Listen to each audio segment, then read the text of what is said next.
बात करते हैं मेटल्स की और नॉन मेटल की। तुम्हारा चैप्टर नंबर 3 है केमिस्ट्री का। केमिस्ट्री का चैप्टर नंबर 3 नाम है मेटल एंड नॉन मेटल, धातु और अधातु, धातु और अधातु।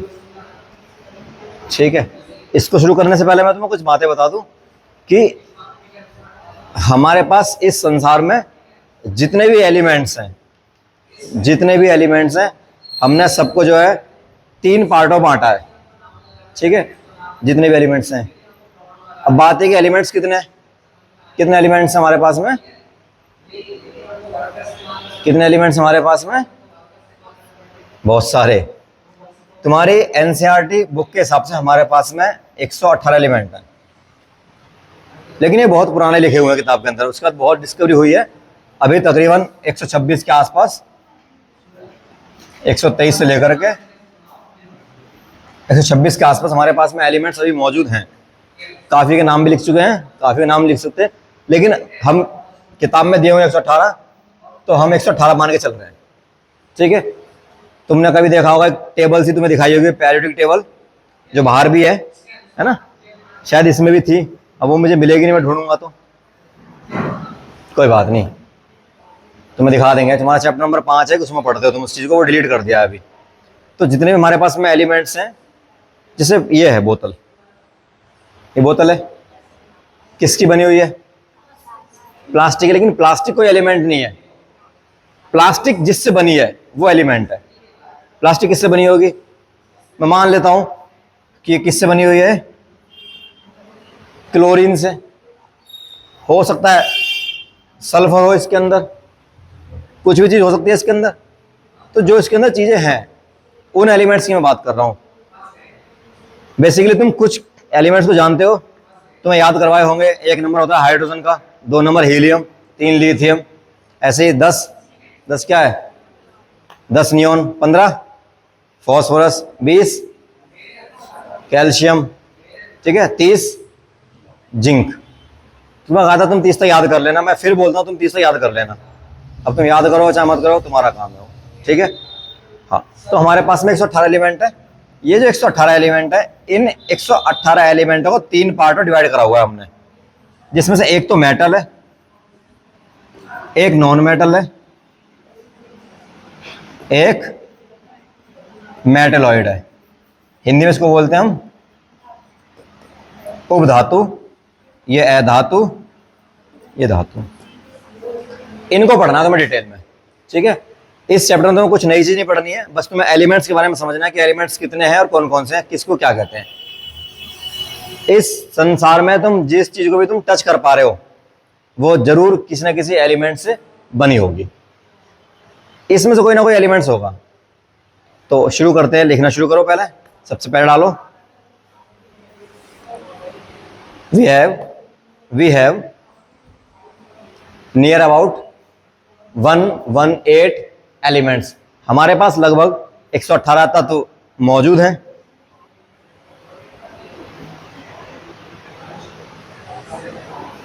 जिनमें से कुछ धातु हैं, कुछ अधातु हैं और कुछ उपधातु हैं।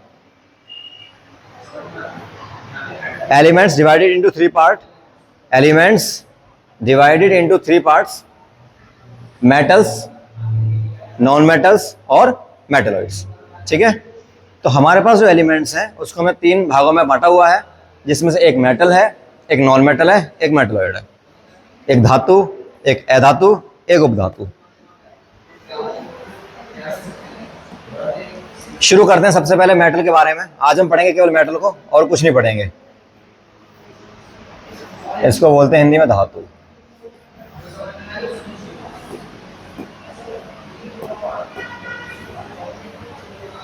अब धातु क्या है?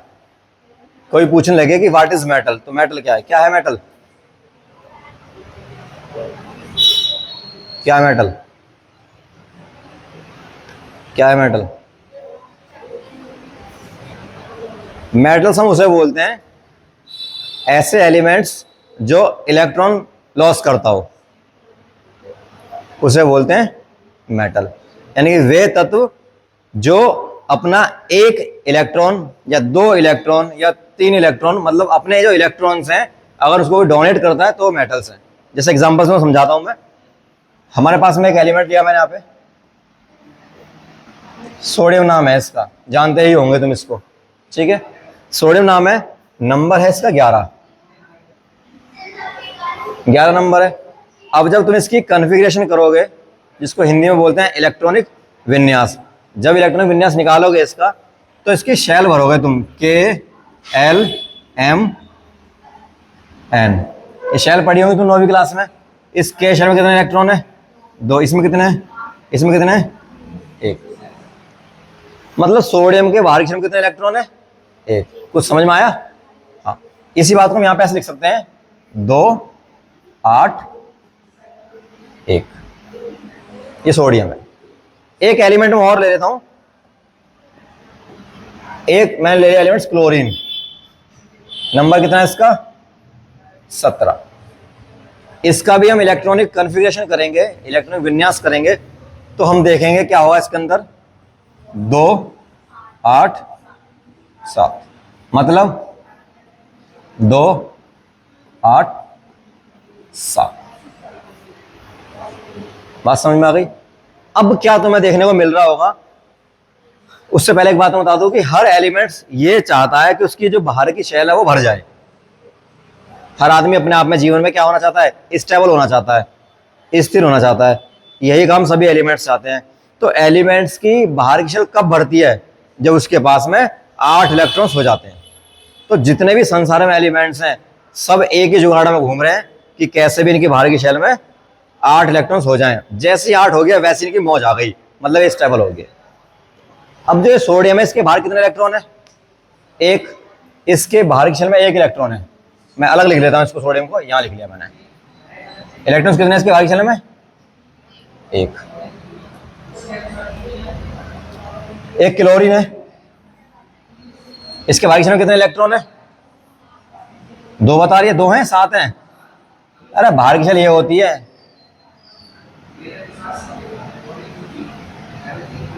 ये हो गया। अब ये चाहता है सोडियम कि भाई मेरी बाहर की शेल भर जाए। तो भरने का इसके पास में 2 तरीके हैं। क्या तरीके हैं? कि या तो ये किसी से 7 मांग ले तो यहां 8 हो जाएंगे, या फिर अपना एक किसी को दे देने, भाई ले जा इसको। जब इसका एक चला जाएगा तो इसके पास तो 8 ही बचेंगे, शेल पूरी हो गई। या किसी से 7 मांग ले, तो जल्दी से क्या काम हो जाएगा? 7 मांगना आसान है या 1 देना आसान है? 1 देना आसान है। तो अपना 1 इलेक्ट्रॉन्स दे देगा इसको, या किसी को भी दे देगा। दे दिया ना, तो जब इसने क्या करा, अपना 1 इलेक्ट्रॉन किसी को क्या कर दिया? डोनेट कर दिया। इसका मतलब ये इलेक्ट्रॉन डोनर हो गया, इलेक्ट्रॉन्स देने वाला हो गया। और जो भी एलिमेंट्स इलेक्ट्रॉन्स देने वाले होते हैं वो सभी क्या होते हैं? सभी मेटल्स होते हैं। अब जब ये किसी को इलेक्ट्रॉन्स देगा, इसको ही देगा, मान लो इसने क्या करा, भाई रुका, इसे ले ले, तू ले लिया इसने। इसके पास पूरे हो गए 8 इलेक्ट्रॉन। सोडियम के पास में 8 कंप्लीट है। क्लोरीन पे भी 8 पूरे हो गए क्योंकि 7 थे इसके, इसने ले लिया। जो किसी से इलेक्ट्रॉन उधार मांगता है उसे बोलते हैं गेनर, लेने वाला। वो कौन होता है? वो होता है अधातु, वो होती है अधातु, मतलब नॉन मेटल। ये बना लेंगे NaCl। इसको आप क्या जानते हो, इसको क्या कहते हैं? हम सॉल्ट कहते हैं। इसको तुम बहुत पहले पढ़ चुके होगे, बहुत बार। यहां तक बात समझ में आ गई? मैं तुम्हें ये नहीं पढ़ा रहा, ये तो चैप्टर में तुम बहुत आगे जाके पढ़ोगे। मैं बस तुम्हें सिर्फ इतनी सी बात बता रहा हूं कि जो भी एलिमेंट्स अपने बाहर की शेल के इलेक्ट्रॉन्स को किसी को दे देगा, उसी एलिमेंट को हम क्या बोल देंगे? धातु और मेटल। और जो एलिमेंट बाहर से इलेक्ट्रॉन्स किससे मांगेगा उधार, वो हो जाएगा हमारा अधातु नॉन मेटल। जैसे एक एग्जांपल लेता हूं, सल्फर। बताओ सल्फर मेटल है कि नॉन मेटल है?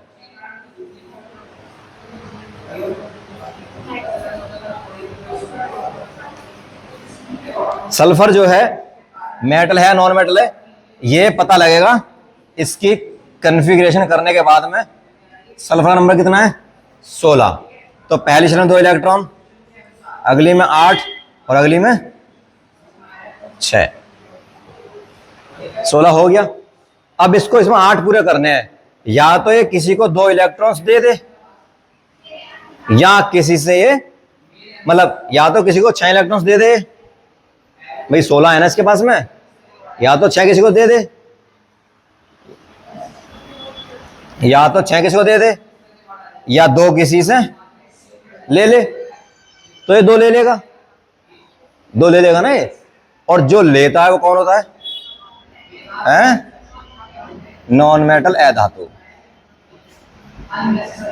तो ये क्या है तुम्हारा? ये क्या नॉन मेटल है। आसान है, बहुत बहुत आसान है। इतना आसान है कि बस पूछो ही मत। पोटेशियम है, ये मेटल है कि नॉन मेटल है? ये मेटल है। कैसे पता? इसका नंबर है कितना? 19। कन्फिगरेशन करेंगे, पहली शेल में 2 इलेक्ट्रॉन, अगली में 8 इलेक्ट्रॉन, फिर अगली में 8 इलेक्ट्रॉन, और फिर अगली में 1 इलेक्ट्रॉन। अब इसको शेल भरनी है, तो या तो किसी को 1 दे दे, या किसी से 7 ले ले। तो 1 दे देगा, तो जब दे देगा तो प्लस का चिन्ह बन जाएगा, तो मतलब कौन हो जाएगा? ये मेटल हो जाएगा। तो ऐसे हम पहचान करते हैं मेटल्स की और नॉन मेटल्स की। बात समझ में आ गई? इसको बोलते हैं मेटल्स। और कोई दिक्कत यहां तक? अब मैं तुम्हें आगे बात बताऊं मेटल्स और नॉन मेटल्स के बारे में। एक तो तरीका पहचानने का ये है, और तरीके और भी हैं पहचानने के। भाई मान लो एक तरीका और है, भाई किसी को समझ में ये बात नहीं आई, कोई पूछना मेटल्स क्या होता है, तो उसके बहुत सारे तरीके हैं, वो उसको नंबर से पढ़ेंगे। तो सभी हेडिंग डालो, फिजिकल प्रॉपर्टी ऑफ मेटल्स, सभी हेडिंग डालेंगे।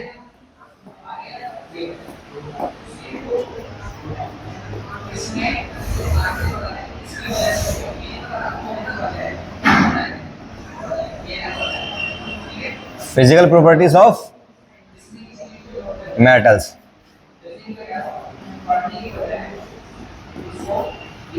धातुओं के भौतिक गुणधर्म। भौतिक, इसको पहले लिख लेना, इसको बाद में लिख लेना।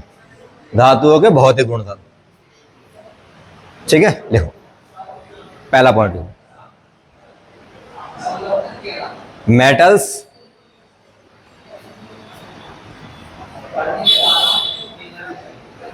are solid. Metals are solid at room temperature. Metals are solid at room temperature. धातुएं कमरे के तापमान पर ठोस अवस्था में पाई जाती हैं। धातुएं कमरे के तापमान पर ठोस अवस्था में पाई जाती है। बात समझ में आ गई? ये घड़ी तुम्हें दिख रही है मेरी? कैसी लग रही है? ठीक ही लग रही होगी। ये जो हिस्सा है ना, ये जो चमक रहा है, सोने का है। मजाक कर रहा हूं, सोने का नहीं है, ठीक है? ये जो हिस्सा चमक रहा है ना, ये एक मेटल है, धातु है, ये सॉलिड है। इस कमरे में तुम्हें जो कुछ दिखाई दे रहा है, और अगर वो मेटल है तो धातु है। जैसे चाबी है,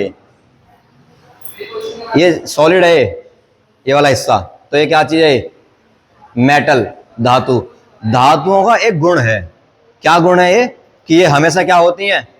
सॉलिड रहती हैं, ठोस होती हैं रूम टेम्परेचर पे।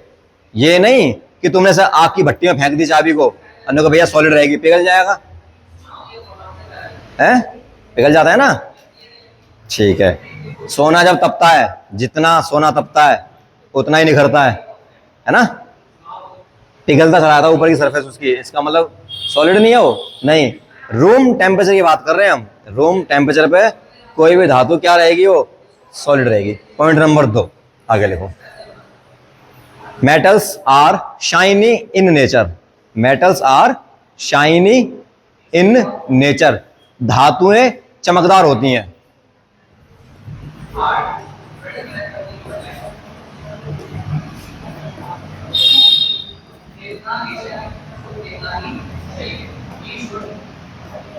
चमकदार होती हैं। इसका क्या मतलब है? कि जितने भी हमारे पास में मेटल्स होते हैं चमकते हैं। घड़ी का तुम्हें एग्जांपल दे रहा, चमक मार रहे हैं इसके अंदर, क्योंकि ये मेटल है। जब महिलाएं सोने और चांदी के वो पहनती हैं कानों में, आंखों में, आंखों में नहीं पहनती, कानों में और नाक में पहनती हैं, तो वो क्या होती हैं? वो मेटल्स होती हैं। चमकती है इसलिए पहनती हैं, कोई और वजह पहनने की? यही वजह है पहनने की, क्योंकि चमकती हैं वो।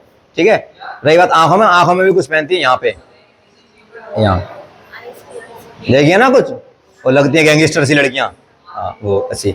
तो मतलब आभूषणों का यूज होता है चमकने के लिए। जितनी भी धातु होती हैं सब क्या होती हैं? वो चमक। दोनों बातें पता लग गई। बात नंबर 3, तीसरा पॉइंट लिखो। Metals conduct electricity. Metals conduct electricity. धातुओं में से विद्युत प्रवाहित हो जाती है।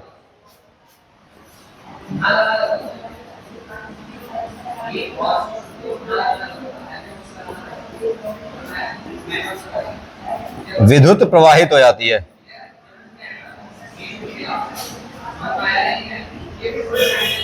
तो जितनी भी धातुएं होती हैं हमारे पास में, उनकी एक खास बात और है कि उसके अंदर से करंट पास हो जाता है। कभी करके देख लेना घर पे, लोहे की कील लेना और ऐसे बोर्ड में घुसेड़ देना, अगर वो मेटल होगा तो तुम्हें करंट लग जाएगा।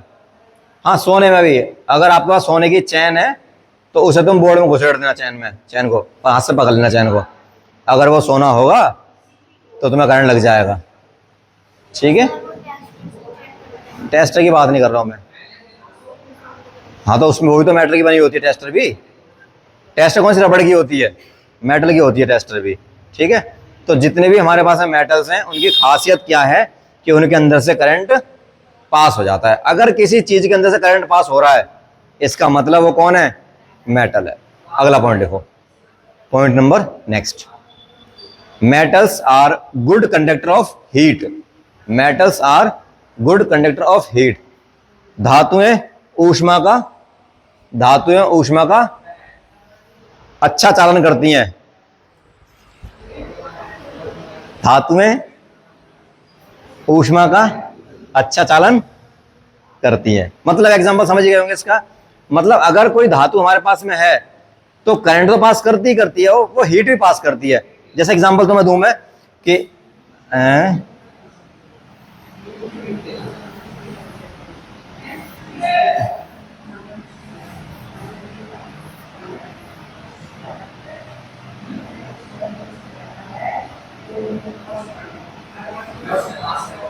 देख रहे हो क्या है? ये एक स्टैंड है मेटल का। ठीक है, यहां पे हमने लगा दिया मोम, मोम लगा, कील चिपका दी।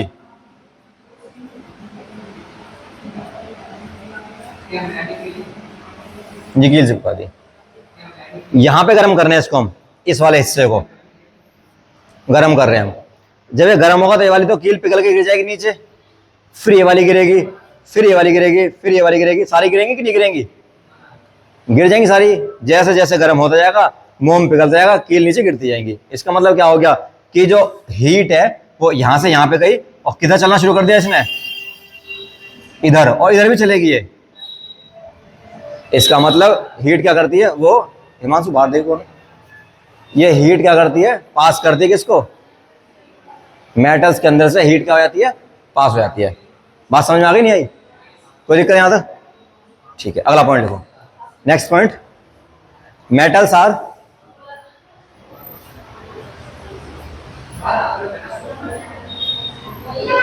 Hard. Metals are hard. Hard, HARD। धातुएं कठोर होती हैं।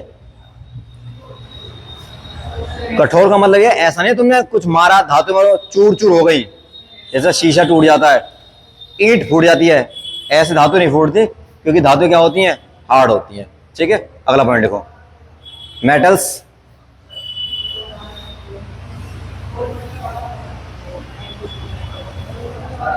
ये लिख दिया था पहले वाला पॉइंट, सबसे पहले लिखा मेटल्स आर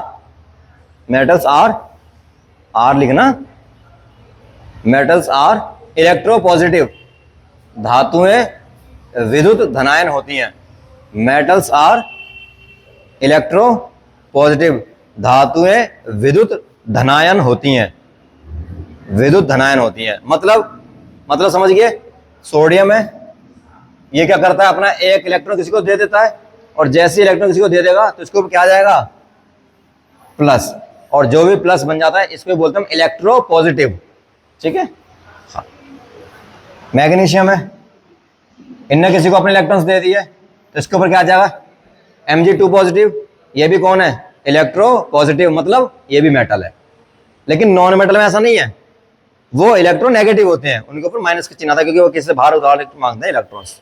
ठीक है, ठीक है, आगे चलो अगला पॉइंट। कितने पॉइंट हो गए, 6 पॉइंट हो गए।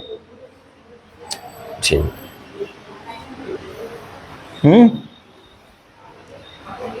बोल रहे हैं, बोल रहे हैं। हाँ, लिखो, metals are corrosive in nature, corrosive in nature, धातुएं संक्षारीय प्रकृति की होती हैं, धातुएं संक्षारीय प्रकृति की होती हैं। इसका क्या मतलब है, मैं तुम्हें पढ़ा चुका चैप्टर नंबर 2 में।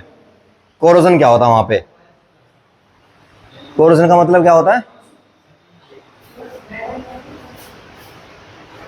कोरोजन का मतलब होता है कि कोई भी जो मेटल है अगर वो खराब होना शुरू हो जाएगी तो उसको कोरोजन कहते हैं। याद करो चैप्टर नंबर 2, वहां तो मैंने बताया था संक्षारण। अगर कोई लोहे की कील है बाहर पड़ी हुई है, बारिश पड़ेगी, हवा लगेगी, उस पर जंग लग जाएगी, खराब हो जाएगी वो, उसी बात को हम बोलते हैं कि कोरोजन हो गया है। तुझे क्यों हंसी आ रही है, ठीक है, कोरोजन हो गया है, संक्षारण हो गया है, वो इसकी प्रॉपर्टी है। ठीक है, आगे चलो, अब लिखो एक्सेप्शन। कितने प्रॉपर्टी हो गई हैं, 7 प्रॉपर्टी हो गई हैं। मैं देख लेना कोई छूटी तो नहीं है। ठीक है, अब तो केमिकल प्रॉपर्टी बची है, इसकी फिजिकल प्रॉपर्टी तो हो गई है। यहीं लिख लो 1-2 प्रॉपर्टी और इसी में ऐड कर लो। लिख लो, metals, metals generally, metals are generally grey in colour, grey colour की होती हैं, धातुएं सामान्यतः ग्रे रंग की होती हैं, धातुएं सामान्यतः ग्रे रंग की होती हैं। ठीक है, ठीक है, इनका मेल्टिंग पॉइंट और बॉइलिंग पॉइंट बहुत हाई होता है। लिख लो इसको भी, metals have high melting point and high boiling points, metals have high melting point and high boiling points. इनका क्वथनांक तथा गलनांक उच्च होता है, इनका क्वथनांक तथा गलनांक उच्च होता है। ठीक है, हाँ,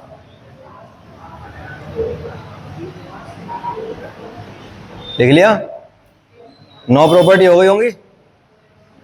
एक और लिखो, मेटल्स आर सोनोरस, धातुएं ध्वनिक होती हैं, धातुएं ध्वनिक होती हैं, ध्वनिक, ध्वनिक लिख लोगे।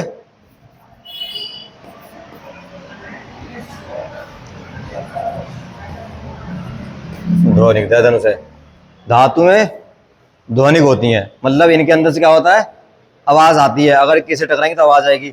बोतल आवाज नहीं करेगी क्या, ये भी कर रही है आवाज तो क्या ये मेटल नहीं है, नहीं। अगर ये लोहे की होती या किसी मेटल्स की होती बहुत अच्छी आवाज करती है, बहुत तेज आवाज करती है, जैसे स्कूल की बैल करती है। ठीक है, ठीक है, अब क्या है, मेटल्स की 2-3 खास बात और भी हैं। लिखो अगला points, metals are ductile in nature, metals are ductile, metals are ductile, इसको हिंदी में बोलते हैं तन्यता। धातुओं के पास तन्यता का गुण होता है, डक्टाइल होती हैं। इसका क्या मतलब है, इसका मतलब यह है कि धातुओं को पीट पीट करके उन्हें खींच के लंबे लंबे तार बनाते हैं। तुमने कोई तार कॉपर का देखा होगा, कोई तुमने सिल्वर का देखा होगा, कोई एल्यूमिनियम का देखा होगा, है ना। तो तार बनते कैसे हैं? धातु लेते हैं, उसको गर्म करते हैं, उसको पीटते हैं और फिर खींचते हैं उसको। इसी गुण को क्या बोलते हैं हम?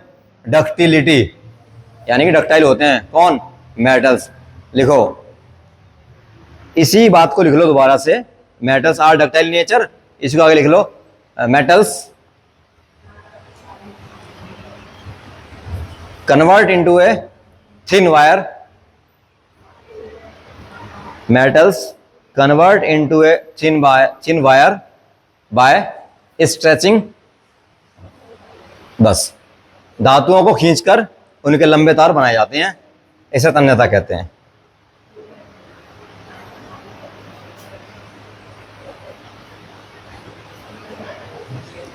ठीक है, अगला लिखो, metals are malleable.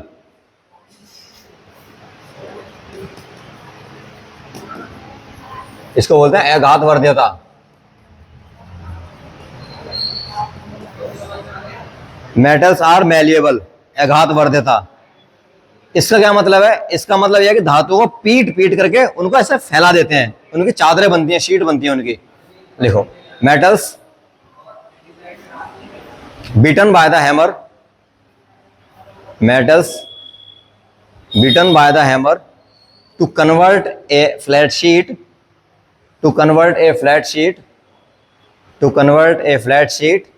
this property is known as malleable या malleability। this property is known as malleability। धातुओं को पीट पीट कर उनकी चादरें बनाई जाती हैं, धातुओं को पीट पीट कर उनकी चादरें बनाई जाती हैं। धातुओं के इसी गुण को अघातवर्ध्यता कहते हैं। धातुओं को पीट पीट कर उनकी चादरें बनाई जाती हैं, धातुओं के इसी गुण को अघातवर्ध्यता कहते हैं। हो गया? ठीक है, दो एक पॉइंट है ना, उन्हें भी लिख लो मेटल्स के बारे में, या बहुत हो गए? कितने हो गए? 12। देखो, metals react with oxygen, metals react with oxygen to form metal oxides।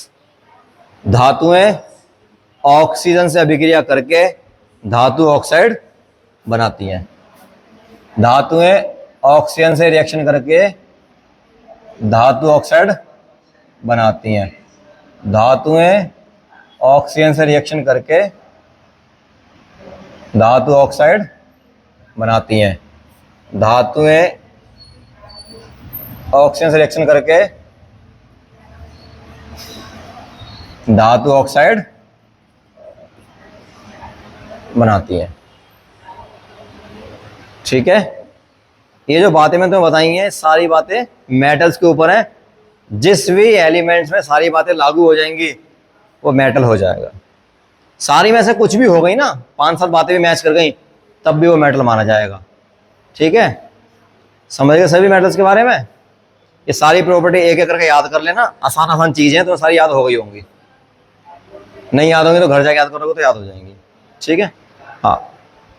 क्या होता है कभी कभी कि जो नियम होते हैं ना केमिस्ट्री में, उसी नियम को उनका दूसरा नियम तोड़ देता है, जिसे बोलते हैं हम अपवाद, एक्सेप्शन। कुछ बच्चे जानते होंगे अपवाद के बारे में, अपवाद किसे कहते हैं, यानी कि एक्सेप्शन किसे कहते हैं, कुछ नहीं जानते होंगे। आप जानते हैं क्या होता है एक्सेप्शन? अपवाद किसे कहते हैं? किसे कहते हैं अपवाद, एक्सेप्शन किसे कहते हैं? सब ऐसे ही अनपढ़ गवार। हाँ, फिजा क्या नाम? जोया। एक्सेप्शन यानी कि उस चीज में ऐसा हो सकता है कि प्रॉपर्टीज ना हो। चुप रहो तुम। एक्सेप्शन मतलब है जो नियम को ना माने, वो है एक्सेप्शन। अगर मान लो क्लास में 20 बच्चे पढ़ रहे हैं और मैं बोल रहा हूं कि किसी भी बच्चे को बात नहीं करनी है, लेकिन एक लड़की है वो नहीं मान रही, बात कर रही है, तो वो लड़की उस क्लास में क्या है? एक्सेप्शन है, अपवाद है। ठीक है, अगर एक क्लास में सारे बच्चे पढ़ रहे हैं और एक बच्चा सो रहा है, तो जो सो रहा है ना वो अपवाद है। अगर एक खेत है सरसों का, उसमें सारे पौधे सरसों के हैं, लेकिन एक उसमें जो है ईख का पौधा है, गन्ने का पौधा है, तो गन्ने का पौधा वहां पे क्या है? अपवाद है। अगर फसल हमने आलू की बोई है और उसमें एक प्याज उग आई, तो प्याज वहां पे क्या है? अपवाद है। अगर तुम सारे बच्चे फेल हो गए और एक पास हो गया, तो जो पास हो गया वो अपवाद है, एक्सेप्शन है वो। बात समझ में आ गया? हाँ, अब तुम समझ जाओगे। मैं तुम्हें एग्जाम्पल दूंगा मैटर्स के बारे में। क्या होता है कि मैंने तुम्हें मैटर्स के कुछ नियम बताए। मैंने कहा कि जितने भी मेटल्स हमारे पास में होते हैं, सभी के सभी मेटल्स रूम टेम्परेचर पे क्या होते हैं? सॉलिड। ये नियम है, ये रूल है। लेकिन एक मेटल ऐसा है जो सॉलिड नहीं होता, नाम है उसका मरकरी। वेरी वेरी इंपॉर्टेंट है, हर साल पेपर में आता है कि उस मेटल्स का नाम लिखो जो रूम टेम्परेचर पे क्या होता है? लिक्विड, पानी जैसा होता है मरकरी। जबकि सारे मेटल्स कैसे होते हैं? तो इसलिए मरकरी क्या है? एक अपवाद है। लिखो पॉइंट बना के, mercury is the exception. Mercury, Hindi में मरकरी को बोलते हैं पारा। पारा कह लो चाहे मरकरी कह लो, ठीक है? पारा, मरकरी, मर्क्यूरी होता है इंग्लिश में, है ना? हाँ, तो ऐसे लिखा तुमने मरकरी, ये mercury is the exception. Exception की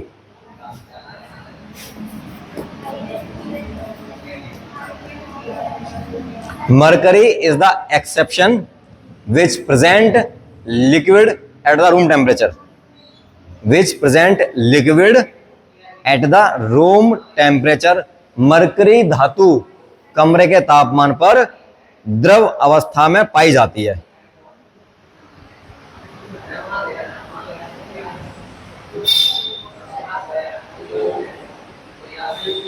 मर्क्यूरी का यूज कहाँ होता है?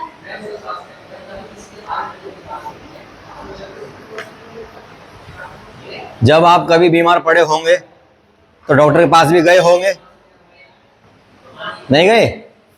डॉक्टर के पास जब गए हो तो डॉक्टर तुम्हें एक देता है थर्मामीटर, कहता है इसको या तो अपने यहाँ दबा लो बगल में ऐसे, या उसको जीभ के नीचे रख लो। रख लेते हो तुम अपनी सुविधा के हिसाब से। फिर वो उसको देखता है, ऐसे करता है और देखता है उसको। उसमें जो मीटर का काम करता है नापने का, जो ऊपर चढ़ता नीचे गिरता है, वो जो गेंद सी उसमें पड़ी हुई थी, बॉल छोटी सी, वो मरकरी है। वो है मरकरी, ठीक है जी? इतना खतरनाक मेटल है ये। अगर किसी ने 2 बूंद मरकरी खा ली तो उसकी पूरी बॉडी ऐसा फटेगी ब्लास्ट की तरह और मर जाएगा वो। इतना खतरनाक होता है मरकरी, ठीक है? हाँ, खैर वो विषय नहीं है हमारा कि क्या होना। बात यह है कि मरकरी लिक्विड होती है और तुम्हें दिखा दी मैंने कि कहाँ पे पाई जाती है, ठीक है? ठीक है, तो यार अपवाद है ये। ऐसे ही मैंने तुम्हें, आप बात क्यों कर रहे हैं भाई? आप क्यों बात कर रही हैं? समझाना, बात नहीं करनी है। अगला मैंने तुम्हें बताया था कि जितने भी मेटल्स होते हैं सभी चमकते हैं, बढ़िया चमकदार होते हैं। लेकिन एक मेटल ऐसा है जो चमकता नहीं है, नाम है उसका लेड, शीशा, जिसका सिंबल है PB। लिखो, lead is the exception which dull in colour. Lead को क्या बोलते हैं? शीशा। शीशा एक धातु है जो दिखने में भद्दा होता है, अपवाद है ये। एक इंटरेस्टिंग बात तुम्हारी किताब में लिख रखी है एनसीईआरटी में। एनसीईआरटी किताब में एक बात लिखी हुई है उन्होंने बोला है कि अगर हमारे पास में 2 ग्राम क्या होगा? सोना। सोना का सिंबल क्या है? AU। AU सिंबल होता है किसका? सोने का। मैंने क्या लिख दिया है फिर? AG। AG किसका होता है? चांदी का। सोने का क्या होता है? AU, ठीक है? तो ये सोना है, गोल्ड। 2 ग्राम सोने को खींच खींच करके तुम 1 किलोमीटर लंबा तार बना सकते हो। उल्टा लग रहा है मुझे, ऐसा होगा किताब में। 1 ग्राम सोने में 2 किलोमीटर लंबा तार बनता है। मतलब 1 ग्राम सोना कितना होता है? बहुत जरा सा होता है। 1 ग्राम तो कुछ भी नहीं होता। 1 तोले का 10वां हिस्सा, तो 1 ग्राम कुछ भी नहीं होता। तुम्हारे हाथ में रख दो तो पता भी लगेगा 1 ग्राम कि कुछ है क्या। अगर आंख बंद कर दी तुमने और तुम्हारे हाथ में रख दिया तो तुम्हें पता भी लगेगा कि कुछ है कि नहीं है। इतना हल्का होता है, लेकिन अगर उसको हम खींचें तो 2 किलोमीटर लंबा हो जाएगा, वो तुम्हारे घर पहुंच जाएगा, यहाँ से इतना लंबा तारा बन जाएगा उसका। मतलब कितनी उसकी वो है डक्टिलिटी, मैक्सिमम डक्टिलिटी है। ठीक है, चलो एक सवाल आता है पेपर में कि सबसे हार्ड मेटल कौन सा है। सबसे हार्ड मेटल, भाई मेटल हार्ड तो होते हैं, लेकिन सबसे हार्ड कौन सा होता है? सबसे हार्ड होता है प्लेटिनम। लिख लो, hardest metal is the platinum. कठोरतम धातु प्लेटिनम होती है।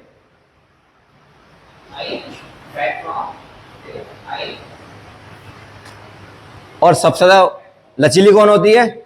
डक्टिलिटी किसके अंदर होती है सबसे ज्यादा? सोने के अंदर। अभी तो बताइए, most ductile element is gold. Most ductile elements is gold. क्या बात, सबसे अधिक तन्यता धातु सोना होती है।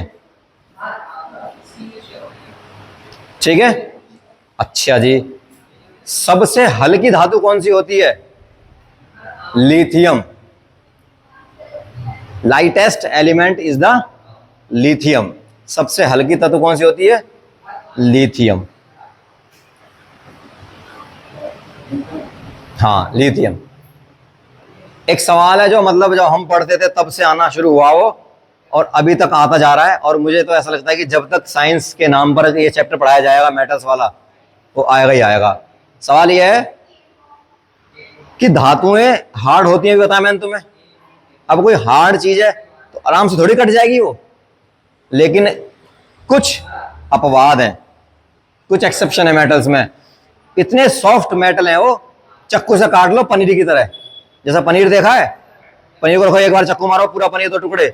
ऐसे हमारे पास कुछ मेटल्स हैं जो आराम से कट जाते हैं, मतलब हार्ड नहीं है।